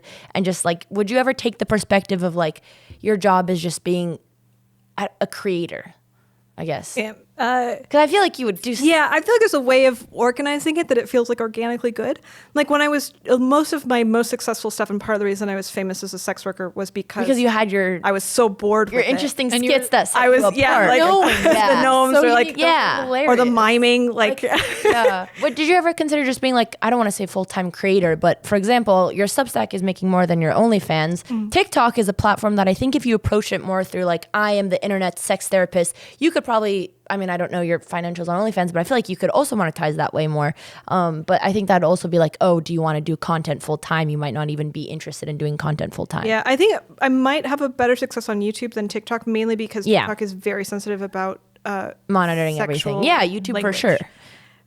So I don't know, but I think you are right. I think this is like the next correct step for me. Yeah. And I've just been a little bit like, ugh. Have you- because what occasionally prevents you I'll from do something where considering like, it? I put a camera there. I'm like, I'm going to try talking to the camera about something I Yeah. value. And there's just some weird thing that comes over me where I'm sitting there with the camera and I'm like, I Of course, think getting that over the fetishes stage, are right. good, right? Yeah. I think You maybe if have I to had get your reps in. okay, is it like that for most people when you 100%. start? Like this podcast, Alex and I, the first episode we filmed, we're like, we love to talk, and we know that our greatest strength is like actually the conversations we have. Of course, our looks has helped get us where we are. It's the reason people click, but the reason people stay is because they're actually interested in what we're talking about. But even that, we do it our entire life, and like actually getting it on camera takes so much time, and it's just more like being commitment to getting in your reps, which I feel like with content you could absolutely do. Like you're doing that on Substack. It's like, oh, it would be interesting to me what you would accomplish if you were just like, I want to be a full-time creator and I'm gonna just like practice content, like how you went head into camming and escorting. It's like you're gonna get your reps and then from there see where it grows. Yeah. I have But that's very what you bad stopped you, the at- stage fright, the camera. Yeah, Right. I need to figure out. There's like a thing where I cannot make myself do something I don't want to do, and the only way I can get stuff done is if I orient my environment such that I naturally accidentally fall into doing the right thing. Well, that's a big thing about this is why I was like, content as okay, well. I need to maybe try surrounding myself with people who are doing content, and then I might Yeah. just naturally be like, ooh, I Yeah, want to. of course. Like I have to make myself want to. Yeah. which is the problem. Having a natural environment, yeah. I mean, Yeah. that's why even like for filming, like I really like filming little tidbits of us talking, but I need to feel comfortable on camera. I need good lighting. That's why like every part of the house has to like look somewhat aesthetic. Yeah. Because if I feel inspired to film, I need to feel like good about it. So it is a hard thing to just curate your environment so that you're like more prone to actually do it. So I guess that's like a pretty fair obstacle. And speaking of content, what was the most surprising audience reaction to something you posted? There's been a lot. I'm like always getting canceled for stuff that I didn't expect. But What was the last? Oh, actually, let me finish. well, there like the gangbang thing. I didn't expect that to go that big. How could What you happened? not Wait, expect it to what go was so it? big? I thought it was going to be a little big. I did not think it was going to Wait, blow what up. was this? I had a gangbang for my birthday that Okay. my boyfriend threw for me. Okay. And then I wrote up an article about it, and I made a Sankey diagram with the flowchart. And like everyone on tech Twitter has been running with the meme Cayman Fluffer. Like they added to serious Oh, personality. that's It went what the fuck, way okay. beyond just even your demographic. Yeah. Well, were you getting Hilarious. like actively hate on it, or people are just memeing it?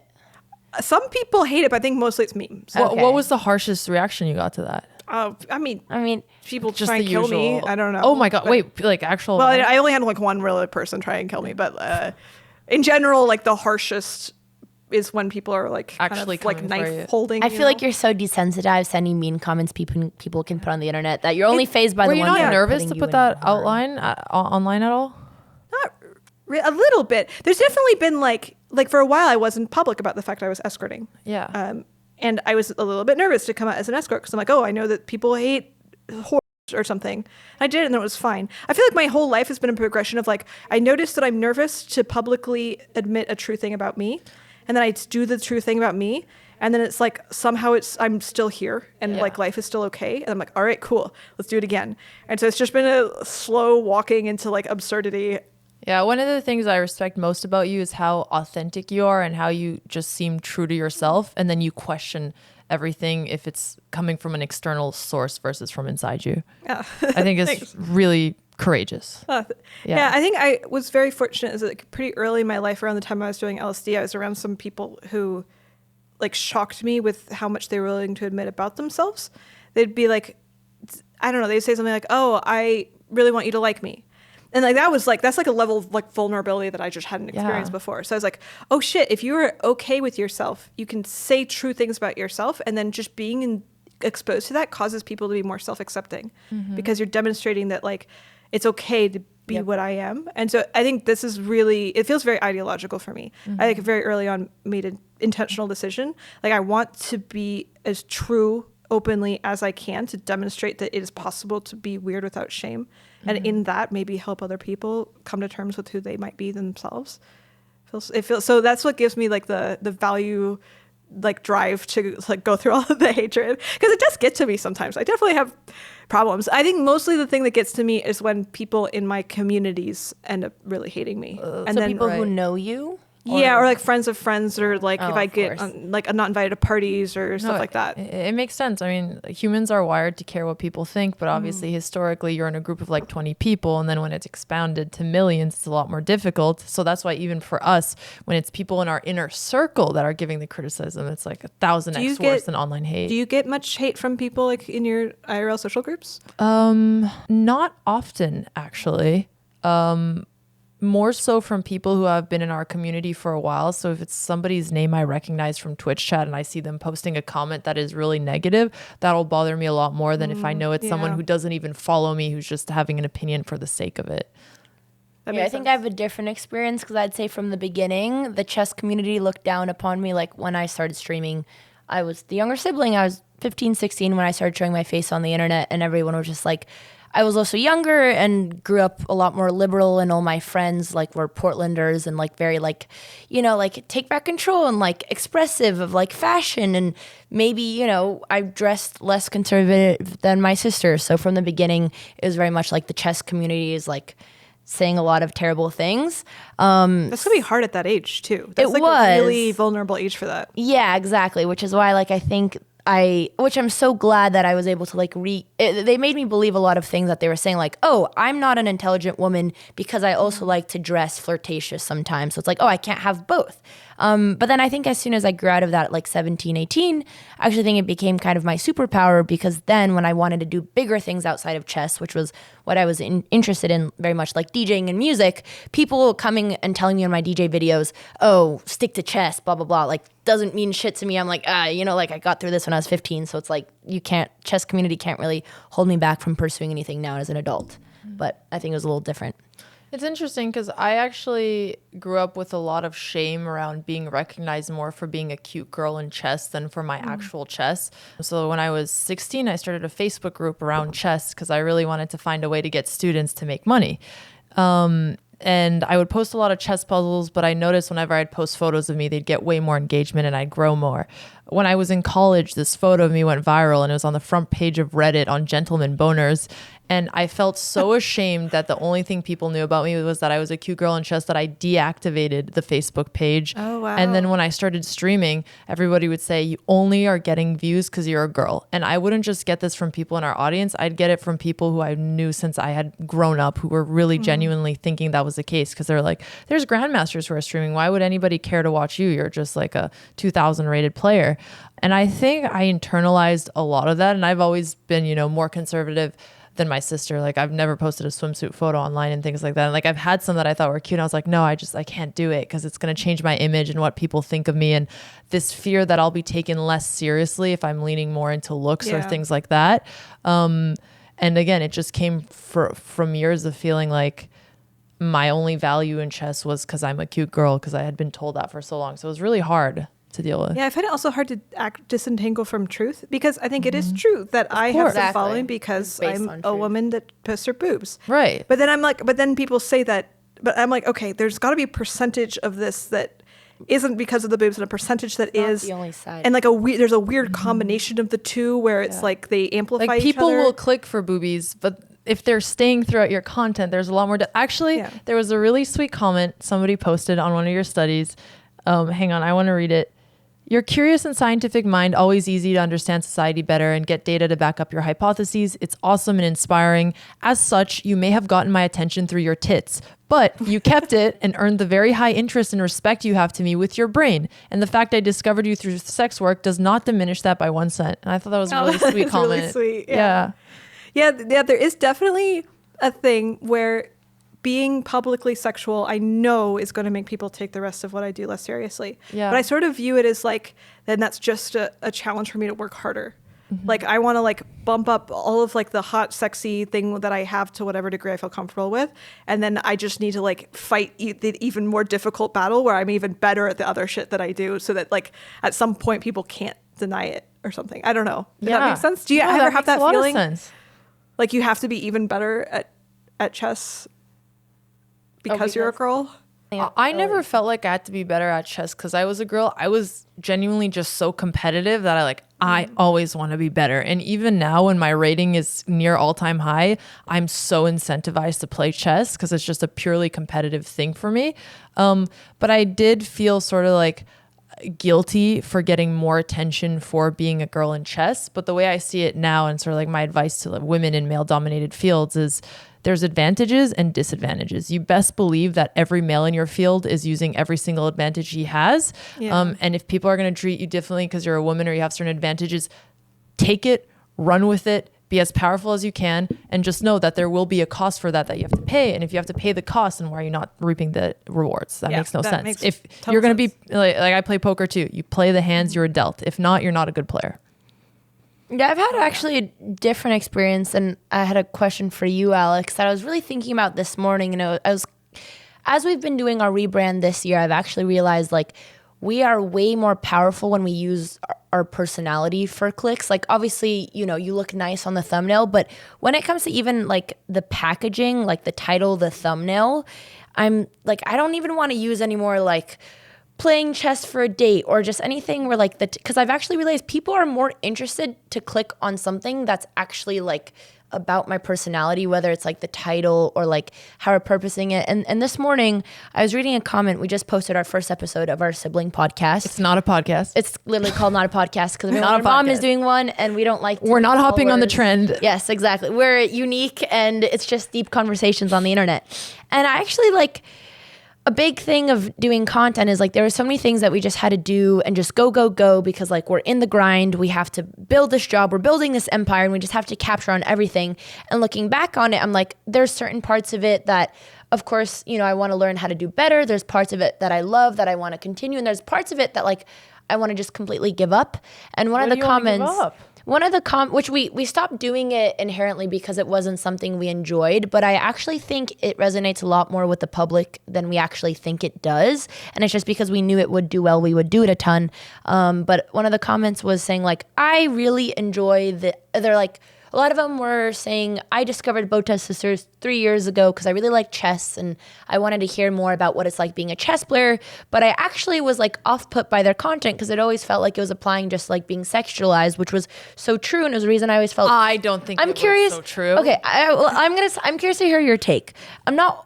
I personally didn't feel comfortable about a lot of our videos that were like playing chess for a date or women against hustler. Although, maybe like the video itself is like us biting back and like the content itself is us literally beating the hustler and someone who whatever thinks you're worse at chess because you're a woman, same old story. But for me, the issue is just the packaging because it's like I don't want to put any more like girl plays chess for a date or girl beats hustler because to me that packaging never felt like authentic and I felt like we're actually underselling ourselves for what was the better part of our personality. So for me, it's more just those videos where we just package ourselves just as like a girl playing chess and they're just clicking because we're a girl because I feel like we're taking away from all the other things that made us special. No, I mean, I felt that as well with a lot of titles, but I think part of that was that they were playing the game. It was that they were doing well, but my realization is that they haven't been doing well. Well, they haven't been doing well, I think, because we thought. I disagree. I think they're not doing well anymore because the content landscape has changed. But like, if you don't think it's because of the clickbait? If you look at our most viewed videos, I think it's because we were the first to do it, and I think that was an interesting angle. And had we changed the thumbnails, then less people would have even clicked. I think the reason they're not doing anymore is not because it wasn't authentic. I think it's just because content has changed. So I disagree with that, but I agree with you that I don't like clickbaiting things like that, but I felt it like it was a necessary evil, so to say. Yeah, I guess maybe it's something like, oh, it would still do well, but it's like you're building up real estate for what? For something that you're not feeling like it's about you or your authentic Well, I think you also personality. just like chess and chess content way less than I do, and I think that's Yeah, part maybe of it was for more you. about chess, but I didn't feel like that way because it was so much packaged about being a girl in chess. But I don't know. I've just realized like, oh, I kind of want to remove like, oh, me being a female from all the identity in our titles and thumbnails because it's not. I just feel like there's more interesting parts of us that do better. But why are you? What is the shame around packaging it as being a female in chess? Because that is something that a lot of people do find interesting. yeah, I think if the video itself has a narrative and it shows But that, I think our videos did have a narrative. I think like the solo, maybe it's just because I found chess content to be kind of like soul depleting and soulless. So maybe it's just because the content. Thank you, chess.com, No, for I'm not sponsoring talking us. about streaming. I'm not talking about anything with chess.com. I'm talking about trash talk matches where you're saying the same empty one-liners But- that mean nothing. Yeah, but at that's all. not about being a woman. That's just about the rinse and repeat But content. I it think is it's because people are only clicking to watch it because it's a woman playing a man in chess. If it's like a shit talk coming from like a 40-year-old dude versus a 40-year-old dude, no one's gonna click on it. I mean, if it's content coming from Hikaru or Levi shit talking, they will. Like, you need to build interest in the character. I guess sure, interest in character. If it's a chess personality, sure. But I guess like the trend of all these girls going viral just because it's like a woman versus man in chess. For sure. I mean, people do go viral for that. Being a woman in chess will get you more clicks. All of these things are true. But at the same time, when it comes to content, I think there's a lot of negative things for being a woman in chess as well. And in chess Of content, course. like where they earn less, they're less respected, they get yeah. different hate comments. Maybe that was the first step of regaining control. And now that maybe that's like, what we needed to get there. And now that there are a lot more women chess creators, maybe now we can build on it. And maybe I wouldn't have done it differently a couple years ago because that's actually what you needed to even have any freedom and any power as a woman, like trying to make your own content. So maybe it's something that has to come later. It was just something I was thinking Sorry, about we this went on a morning. chess tangent. It was something I was thinking about this morning. And when you're talking about like feeling shame as a girl, when you were making your Facebook page for puzzles, I was curious, like, oh, how come we didn't feel that same type of shame when we're doing these YouTube videos? Because essentially it was kind of coming down to the same thing. Well, for example, our most watched video and like the first videos of ours that went mega viral, or when I went to Union Square to play Hustlers. And I didn't have woman in the title. I just happened to be a woman who was playing Hustlers. But when I thought of that video, I just thought any professional chess player going to beat Hustlers is really interesting content. So I didn't actually have that. That's true. thought when I You did didn't. it. You weren't packaging it as a girl versus No, I was hustler. just like, it was actually this hustler titled, didn't think I was good, or like I challenged the biggest chess I think hustler. it So like just I wasn't evolved even into that packaging. titling it like that. Yeah, no, that's actually an interesting point that I forgot about because so much we started having to try to optimize for clickbait that it did become that package. But now I think about it from the beginning, it wasn't actually even No, that. I It's think just- the reason we ended up having to do that is like sometimes you have to do things in your job that you don't like, and there's the struggle between the artist and the algorithm with YouTube, which is actually something we're trying to go away from. So like recently we realized like, well, I personally still really like chess and I enjoyed competitive chess a lot. And the big reason why I play less is because if I can't commit 100% to something competitive, I struggle so bad with losing. Andrea, I blood you, get out of here! And like I get incredibly tilted. But the reason we're going away from just doing chess content is because we have a lot more interest in that. We don't want to just keep doing this for the sake of keeping up with it. And I think we're evolving as people and as creators. So that's why we've been exploring and even doing this podcast, which thank you so much for being one of our first guests. My pleasure. I'm done with my tangent. I was just, food for thought. Yeah, it's like it feels like an ancient dichotomy. It's like we will always be doing interesting things as women. You can never just do interesting things. Yeah. Yes. It's not. It's like regardless of what you do, it's just other people's view about it. Yeah. It's inescapable. What advice would you have to women in male-dominated fields? I don't sleep with a lot. No, sleep your way up. Use your competitive advantage. Show those titties. Depends a lot on the field. Like for example, I think the community that I'm in now, like a lot of the Bay Area rationalist type thing, they handle it pretty well. like I don't feel weird dynamics because of my gender, or at least not very much. Do you ever feel weird when you're handed things because you're an attractive woman? No. Maybe I should. Well, okay, yeah, probably. There's definitely a thing where it's like when I'm handed it because I'm an attractive woman, I'm like, other people are going to know that. And then my successes are not going to be attributed to interesting things. Yeah. Again, it's worrying about what other people are thinking, but not something that you're projecting. It just feels powerless to have like successes come from the way you look. If it's interesting that like the way that we appear, I wonder if this has been the way like ancient culturally, or if this is new, where it's like when I get things because I look hot, I don't feel as good about it as when I get them when I'm like doing other things. Of course. And I'm like, is this because of like a cultural narrative where I'm not supposed to? Because it's like the body that I grow is just as much a part of me as like the words that I say. But it's like interesting to identify with one of them much more than and the it's other. also one of the things that as a woman, as you age, you feel like becomes less valuable, and you have to deal with that as well. So why not be able to take advantage of it while you are in your prime? Yeah, I think you're supposed to use the prime to invest in like what like classically motherhood. Like Right. You become hot so that you get fucked by the hottest alpha male who invests in the children. Exactly. And then you become the mom stage. But I don't know. Now everything's weird around the mom stage. Like culture is very different.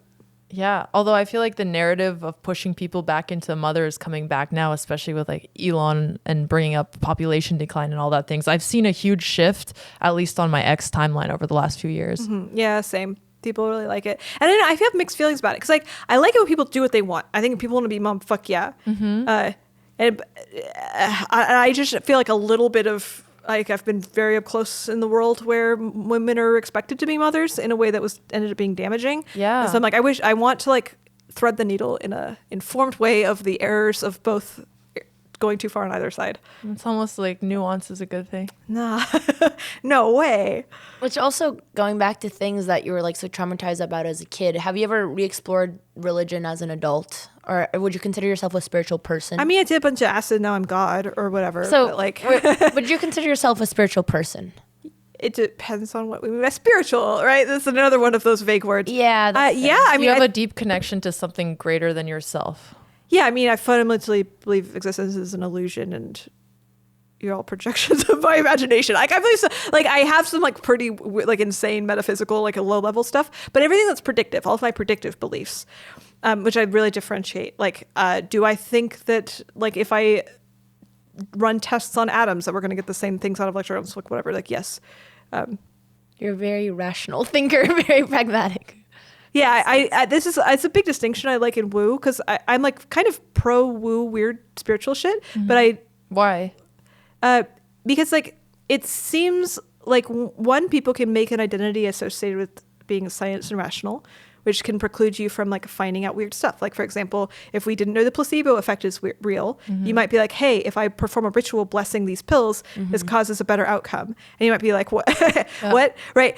So like, I think there's a spirit of curiosity of like I might experience bizarre phenomenon and I'm not going to tell myself I'm not experiencing a bizarre phenomenon. But I think that there's a way where a lot of people who are very spiritual lack that curiosity. And that's the problem the thing I take issue with.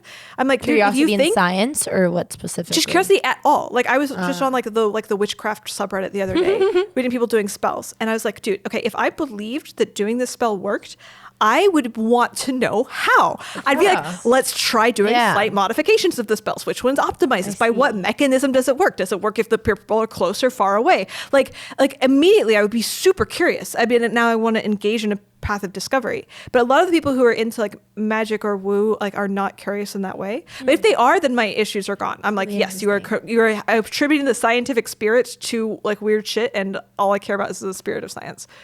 I kind of love the area of the in-between between two. That's like a lens I didn't think about, which like naturally we do that to like everything in life. We're like always trying to optimize a little thing. But I haven't ever thought to do that with like maybe basic mindful activities that I would consider more spiritual. So it's... Do you have an example, like meditation? I try. I'm so bad. Like when it comes to like being spiritual, there's like, okay, you know, there's psychedelics and like thinking deeply, and like meditation is definitely something I want to do more of. Right now I can only get it in the forms of like yoga, because it's really physical activities are the only ones where I can get myself to stop constantly thinking, and like even really basic stuff like breathing exercises. I literally cannot like sit and read a book because I get really bored. I like audiobooks, but I usually need to be stimulated on like more than one level. You also get bored really easily. Yeah, which actually I remember there was one thing in your Lex that I really liked when you're talking about dancing, and you're saying it's one of the few exercises you like because otherwise you get bored, but it's because you have to be on your feet. Yeah. And I feel the same way. Like that's why I loved boxing, because it's literally reflecting the moment. So I love dancing, and that's why I feel at my best when I'm working out a lot. But I just simply, no matter how many trainers I've tried, how many gyms I've tried, I, for the love of God, cannot do weightlifting because it's so boring. So boring. Yeah. So it's like what yeah. we were designed to live in trees, and I'm just sitting here looking I know, at it's rock terrible. over my head. Yeah, I wish there was more solution, and there are, but they're all so weird. But yeah, and I don't have anyone to go dancing with. But that was something I really liked in your episode as well. So my last question to you is, what do you want for your future? Like, what are your sort of aspirations moving forward? I would like the singularity, so that we get. Can you ability to define singularity? self-modify. Just like, because I actually run don't know away what that AI means. in a way that's aligned, such that we have like vastly greater control over. What material percentage realm. likelihood do you think we're going extinct? I'm like a 70 to 80%. Okay. In our lifetime, you think?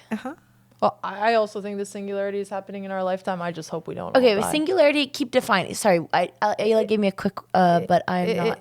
You can just think about it as the moment in time where we reach super intelligence, like an all-knowing What being, does almost it? like creating a where digital AI God. is now like in human form, or what do you mean? No, where not- where it's something Like, so, ourselves like, if you look are. at the full history of like the planet Earth, you see a lot of periods of stagnation marked by rapid shifts. Okay. So like, for example, you just like the Earth, it sits there for a while, and then great oxygenation event. Now there's oxygen, and just like life like radically changes. Yes. Or like you have humans, like primates kind of, that exist for a long time, and then boom, you get agriculture and suddenly civilization. And this is like, if you're in it, it looks very slow, but from the outside, it looks like this like kind of a hockey That stick of big boom. And then with the Industrial Revolution, we had another one. With the internet, we had another one, Mm-hmm. and they're getting shorter and shorter together. Got it. And so I think it's like this kind of concept of the singularity is like, how do we go until we hit a full paradigm shift, like the operation, Mm-hmm. like the mechanism by which things are done, like on some sort of deeper level shifts, so that everything downstream of So it we don't changes. know what form it will come in, but it's going to be like anything from like AI being part of our daily life to like us living in neural. But it seems to be anything. better at optimization. It seems to be what's happening. Like the whatever's being things are getting better at achieving their goals. Like when agriculture happened, it's like you get primates, Right. and primates like now have like a method by which like you get sort of self modification, in that like you get like the culture and writing and stuff like came back, and now like you get to use that to amplify where you already are. So it's like, what happens when you achieve something that like amplifies the thing that's trying to do the achieving. And so Is our lifetime goal right now like longevity, would you guys say? Or for example, like with the Brian agriculture. Johnson argument Yeah. that AI is coming, so all Is we that do what- is continue living? Yeah. What would you guys say the goal is for our generation? Don't go extinct Yeah. as a species. Well, longevity kind of is that. Is Well, it not? longevity is more like living forever. biohacking and figuring out how to do that, where extinction is more, I mean, we're literally in the hub right now, like trying not to Yeah. go extinct to AI. Yeah, But like if the you have a point that the guy who coined the singularity, Ray Kurzweil, makes is that like you don't notice it happening because humans are not good at feeling a change in acceleration with how quickly Yeah. things are happening, and then like at some point you're just accelerating so quickly that you inevitably get there. Like for example, if AI is the one that's building better AI, it's going to go much faster than we think. So like a lot of people Yeah. at this point don't realize how fast we're moving. If you think that makes yeah, sense. that sounds right. Yeah, like we're having a thing where AI is no longer bound by human levels of time. Like AI, like you can run programs way, way, way, way faster than humans. So like self-modification can start occurring like at like rapidly runaway speeds, because you modify the thing to make it, which modifies the thing. Terrifying. You know, I've Yeah. got a new fear to sleep with at night. Yeah. Do you think AI should be more regulated? Yes, which is weird to say, because I usually am very anti-regulation, and I love tech, and I love. You're a libertarian, right? I'm very like Yeah. pro tech, like glorious transhumanist future. Yeah, let's modify ourselves, but AI is a unique exception to that. And do you think we can globally slow down AI? Because obviously one of the counter arguments, like putting regulations to the U.S., is that China's 6 months behind. If we do this, they're going to catch up, or it's just going to let the leaders get corporate captured. I don't know. I'm confused. I keep hearing people say different confident things about China. I get the impression that regardless, the correct move is to not advance the meteorite about to hit the planet. regardless of which country does it. Like, yeah, I mean, like if you're in the game where both of you have guns pointed to the other person's head, you should just not shoot. And maybe this is like kind of stupid, but also it's not stupid. But it's sort of like prisoner's dilemma, where if we don't, that doesn't really mean it's not going to happen necessarily. But yeah, but if I don't, it's just like we are going to die. So it's like I would rather us die not having accelerated extinction. having more time. Yeah, I mean, if we can buy more time, like maybe, like I don't know how much you guys know about Lighthaven, but this is like the center of the AI safety thing. I would say. Maybe I heard on the way here. I did not know until we were here. Yeah, and it's more the doomer conglomerate, so to say. Is that fair? Doomer. Yeah, this is the biggest doomerish hub. Wait, and what are they doing to prepare? Can you explain what that means exactly? Well, it's a lot of people who sort of take very seriously the idea that runaway AI poses an extinction threat. And so there's like a lot of companies that are run like very near here, and a lot of the people in the community is here. The team that works out of this campus is the Less Wrong team, which runs lesswrong.com, which is like, I didn't know that. It was originally written by Eliezer Yudkowsky, who sort of famously one of the earliest prominent AI doomers. I have to do some reading into this, but this is very cool. I didn't know that. Well, guys, I hope we don't die. But until then, Aella, thank you so much for coming on our show. Leave a comment. We'll be reading them. And Aella, where can people find you? Yeah, I am Aella. If you just Google that, things will happen. I have aella.substack.com. And I'm Aella_girl on Twitter. Make sure to include the underscore, because if you don't, you will get porn. Or don't, and have more fun. Just choose your adventure. All right. Bye, everyone.